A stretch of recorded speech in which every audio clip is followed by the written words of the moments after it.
वैसे तो बहुत सारे स्टेजेस हैं, अप्स एंड डाउन्स हैं, बट 2006 के बाद आप कह सकते हैं कि इजराइल पैलेस्टीन कॉन्फ्लिक्ट में फेज 2 आता है, क्योंकि 2006 में हमास का एक्टिव पार्टिसिपेशन हो जाता है। यानी कि आज जो कॉन्फ्लिक्ट चल रहा है, जिसको कि इजराइल हमास वार बुला रहे हैं न्यूज में हर दिन, इसका डायरेक्ट रिलेशनशिप है 2006 में।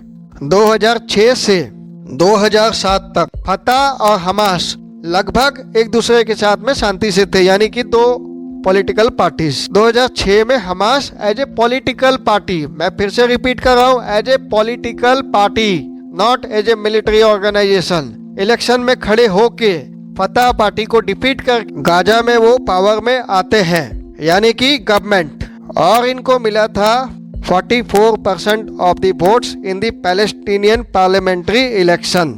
इसके बाद दो डेवलपमेंट होते हैं। पहला ये होता है कि हमास के सपोर्टर्स और फतह के जो सपोर्टर्स होते हैं उनके बीच में एक मिलिट्री कॉन्फ्लिक्ट हो जाता है, यानी कि मिलिट्रीली वो एक दूसरे के अगेंस्ट में लड़ते हैं, जिसमें कि हमास फतह को हरा देता है।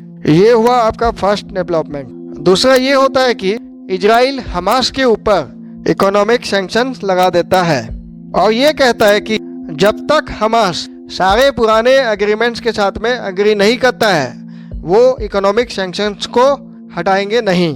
ऑब्वियसली हमास इस बात से नाराज हो जाता है, यानी कि इकोनॉमिक सैंक्शंस लगे रहते हैं। यानी कि 2007 के बाद पैलेस्टीनियन टेरिटरी का दो डिवीजन हो जाता है। एक डिवीजन पैलेस्टीनियन नेशनल अथॉरिटी के पास चला जाता है, यानी कि वेस्ट बैंक, और गाजा स्ट्रिप हमास के कंट्रोल में चला जाता है।